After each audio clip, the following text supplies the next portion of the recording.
Om Swastiastu. Yang terhormat Bapak Penguji 1, yaitu Bapak IKD Martawijaya STMSC, dan Bapak Penguji 2 atau pembimbing yaitu Bapak Insinyur Made Suryanata Prabawa STMArs.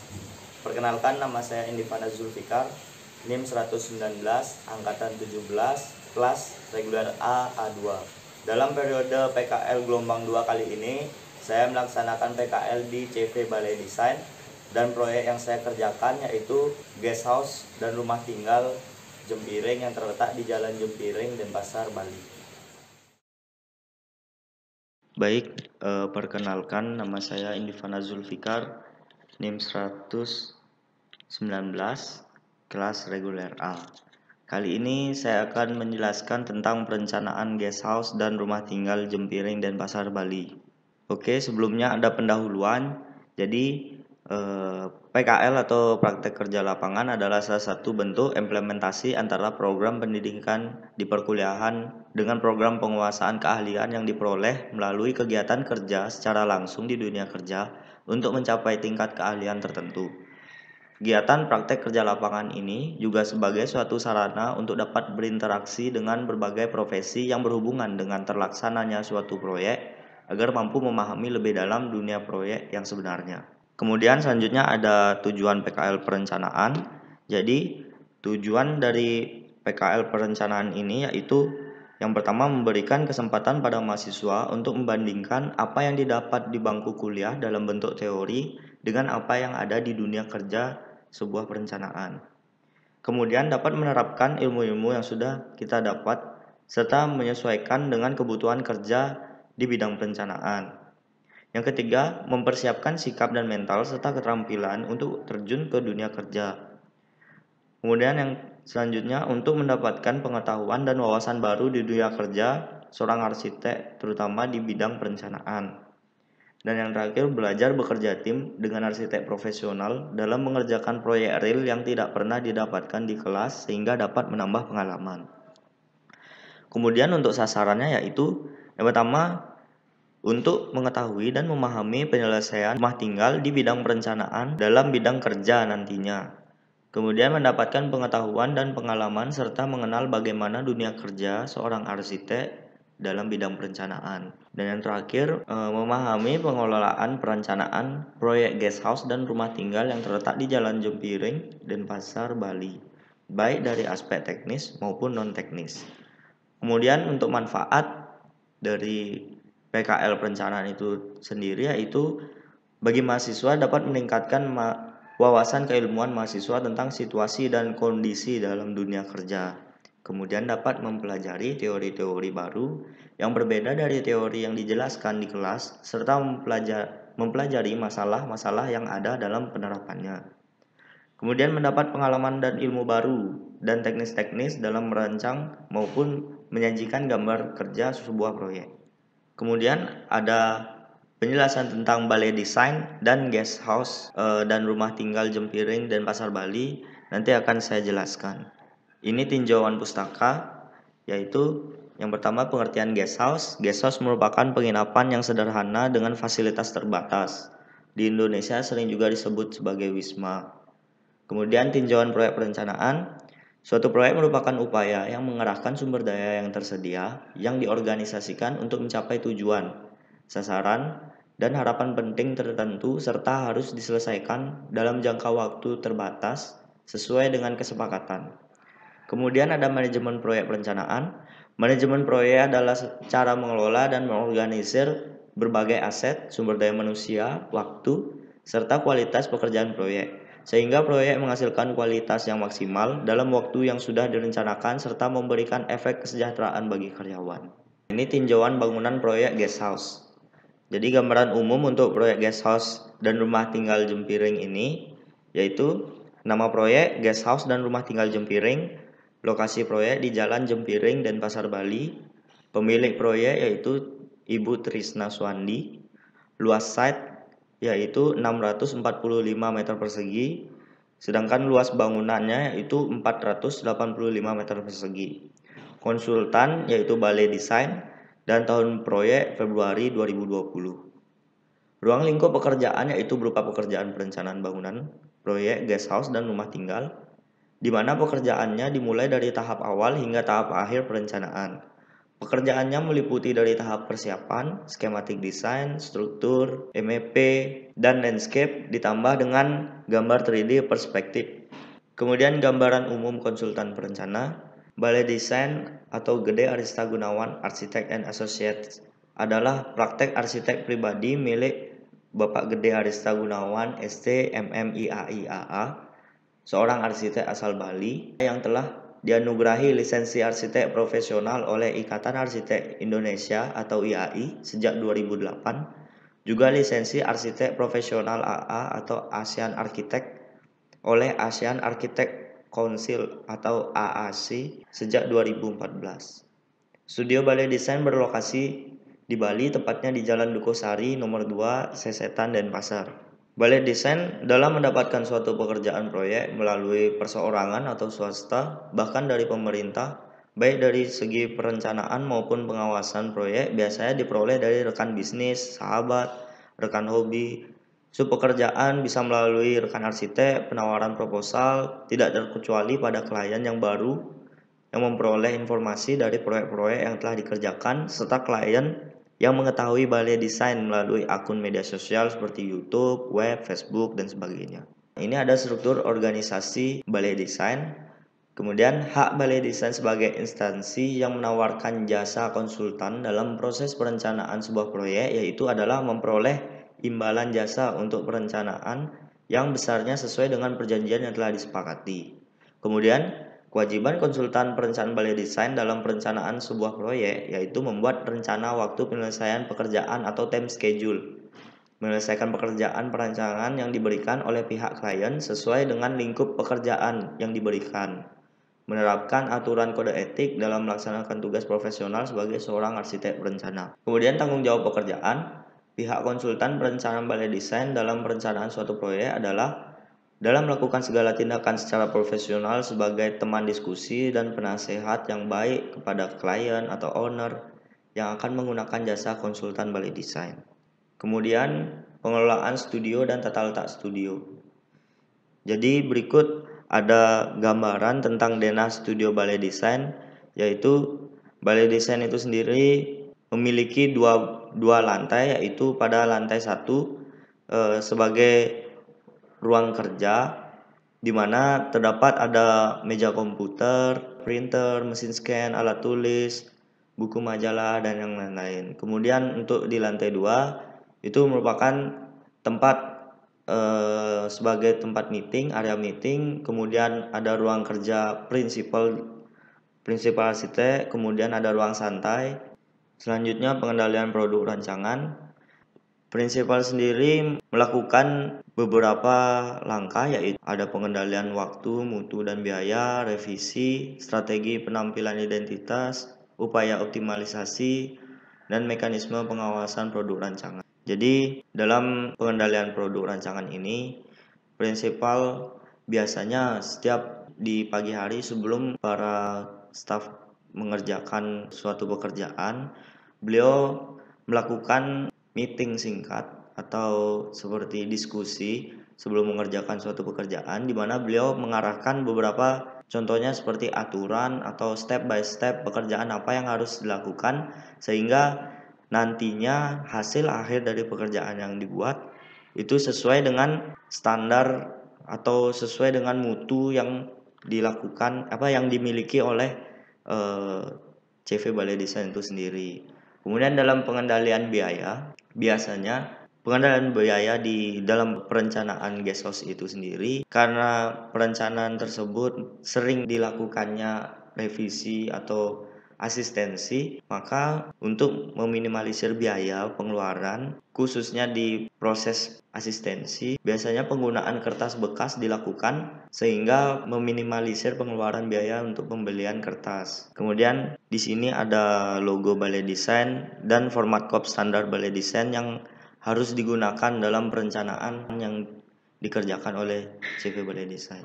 Kemudian ada persiapan penugasan perencanaan, pengumpulan data dan penyusunan TOR. Jadi sebelumnya dalam tahap pengumpulan data itu ada dua, yaitu pengumpulan data primer dan pengumpulan data sekunder. di mana dalam tahap pengumpulan data primer kita terjun langsung ke lapangan untuk melihat kondisi site, luasan site, kontur site, dan kondisi existing yang ada di site tersebut.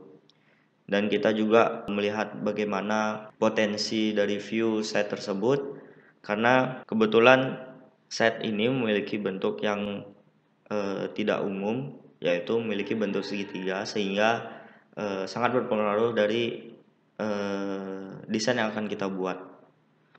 Kemudian setelah kita mendapatkan data primer, pihak balai desain melakukan meeting dengan klien untuk mendapatkan data sekunder tentang kebutuhan klien, apa fungsi bangunan yang akan direncanakan, fasilitas apa saja. Kemudian setelah hal tersebut, data sekunder tersebut sudah didapat, barulah bisa dilakukan tahap selanjutnya. Untuk proyek guest house dan rumah tinggal Jempiring yang dikerjakan sebagai proyek tugas PKL, dalam proyek ini lebih melakukan pendekatan secara langsung kepada owner. Kemudian ada program kerja dan time schedule, di mana pada program kerja dan time schedule ini ada beberapa tahapan, yaitu tahap persiapan di mana kegiatan mobilisasi personil dan peralatan, penyusunan jadwal, dan tahap ini juga meliputi survei set pada area yang akan dirancang dan dibangun. Kemudian selanjutnya ada tahap konsep dan desain skematik, yaitu pembuatan program ruang, identifikasi site, dan penuangan ide konsep dalam bentuk visual 3 dimensi yang diperuntukkan untuk presentasi kepada klien. Kemudian ada tahap pengembangan, yaitu pengembangan konsep yang lebih kompleks dan lengkap, dan tahap ini juga mencakup pembuatan working drawing serta sistem konstruksi dan sistem MVP-nya. Kemudian ada organisasi proyek dan mekanisme proyek. Nah, ini ada struktur organisasi intern, di mana prinsipal dapat menunjuk satu orang sebagai arsitek proyek, sebuah tim untuk mengerjakan skematik desain, dan sisanya sebagai drafter. Jadi bisa dilihat berikut adalah struktur organisasinya. Kemudian tahapan konsep prarancangan. Tahap konsep prarancangan yang pertama dilakukannya pembuatan zoning dari data survei yang telah didapat. Kemudian dilakukanlah pembuatan zoning, pembagian zonasi dari data yang telah kita dapat. Konsep zoning dari guest house rumah tinggal Jempiring berdasarkan client brief, dan hasil client brief adalah mengatasi masalah pada site. Dikarenakan kondisi site yang memiliki bentuk yang unik, yaitu segitiga siku-siku, maka suatu tantangan untuk membuat bangunan menjadi nyaman dan penggunaan ruang yang maksimal sehingga dapat mencapai keinginan klien. Selanjutnya ada studi denah. Jadi dalam melakukan studi denah, untuk lebih mengetahui dengan detail mengenai pemahaman dalam membaca view dari mata seorang owner, atau menerjemahkan maksud dari owner tersebut ke sebuah desain sehingga dapat memenuhi keinginan klien tersebut. Selanjutnya ada studi denah rumah tinggal, yaitu melakukan studi denah sesuai dengan keinginan owner penghuni serta melakukan perencanaan bentuk dari fasad bangunan tersebut. Kemudian tahap pengembangan rancangan. Jadi pada proses pengembangan rancangan sejalan dengan proses building design. Tahap ini merupakan penyempurnaan dari tahap skematik desain dengan penggambaran denah keseluruhan sekaligus visualisasi gambar 3D modeling untuk menunjukkan desain kepada klien. Jadi di sini saya jelaskan dari pihak klien sendiri memiliki keinginan untuk memaksimalkan penggunaan ruang dari bentukan site yang bisa dibilang cukup unik, di mana pada kondisi bangunan sebelum direnovasi itu terlihat jelas dari luar bahwa bentukan site tersebut terlihat sangat jelas berbentuk segitiga siku-siku karena bangunannya berorientasi mengarah ke sisi bagian site yang miring, sehingga jika dilihat dari depan maka terlihat sangat tidak bagus. Maka dari itu, dari pihak balai desain membuatkan sebuah desain di mana jika bangunan tersebut dilihat dari jalan Jempiring tersebut terlihat bahwa site tersebut tidak terlihat seperti bentuk segitiga. Untuk pada denah yang sudah dibuat, berikut ada denah lantai 1 yang di sebelah kiri dan yang di sebelah kanan adalah denah lantai 2. Dapat dilihat pada bagian guest house terdapat sebuah kolam renang, di mana hal tersebut dilakukan karena sebelumnya dari kita membuatkan kolam renang terletak di area rumah tinggal. Namun dari pihak klien eh, menolaknya, sehingga lebih menyarankan untuk menambahkan kolam renang di area guest house karena diharapkan menjadi nilai lebih atau daya tarik lebih ke calon penghuni guest house tersebut. Kemudian pada bagian depan terdapat sebuah cafe atau coffee shop yang dibuat. Hal tersebut dilakukan juga menambah nilai lebih bagi pengguna atau konsumen dari guest house tersebut. Berikut adalah tampilan dari 3D eksterior. Terlihat pada bagian depan ada di sebelah kiri itu merupakan area guest house dan coffee shop yang memiliki entrance pada sebelah kiri bangunan. Kemudian pada bagian tengah itu adalah merupakan area rumah tinggal dan terdapat ada carport di sana. Kemudian pada area sebelah kanan itu ada merajan, dan yang sebelah kanannya lagi itu adalah semacam stand kedai untuk penjual minuman yang merupakan request dari klien tersebut. Ini merupakan 3D render interior rumah tinggal. Jadi dalam perancangan rumah tinggal ini dibuatkan 2 lantai. Pada bagian lantai 1 dimaksimalkan sebagai area living sehingga dibuat minim dinding dan terlihat lapang. Di samping itu sirkulasi udara sangat diperhitungkan, maka dari itu banyak bukaan yang terdapat pada area ini. Dan pada bagian tangga dibuat sedemikian rupa sehingga menghasilkan 3 buah dinding efektif di mana dapat dimanfaatkan untuk menaruh hiasan, foto, pajangan, dan lain-lain. Pada lantai 2 terdapat sebuah area living juga, dan terdapat sebuah koridor di mana material yang digunakan juga soft, yaitu finishing cat putih.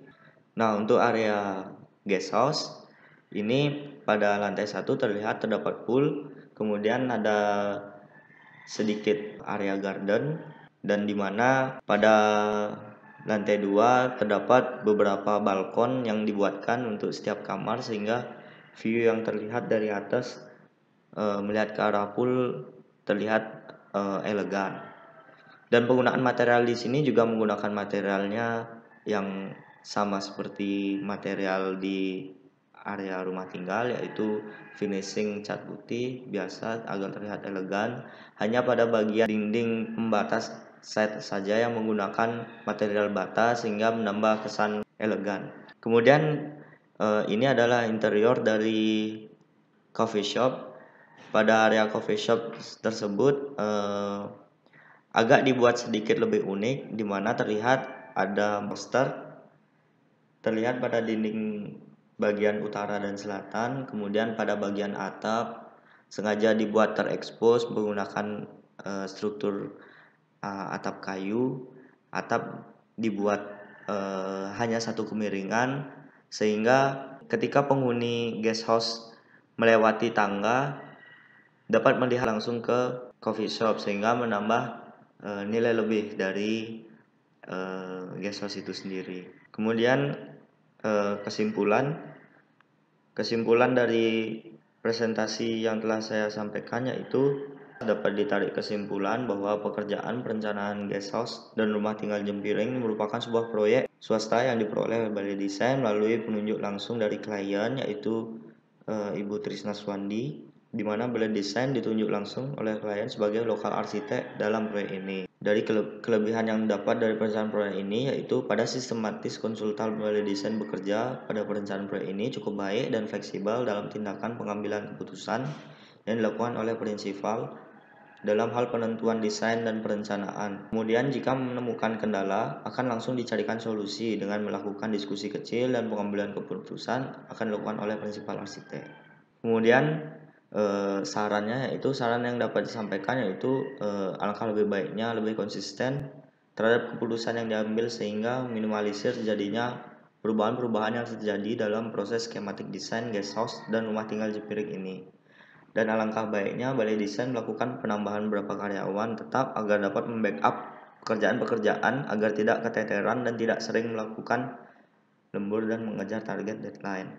Mungkin sekian dari presentasi yang dapat saya sampaikan, kurang lebihnya mohon maaf. Terima kasih.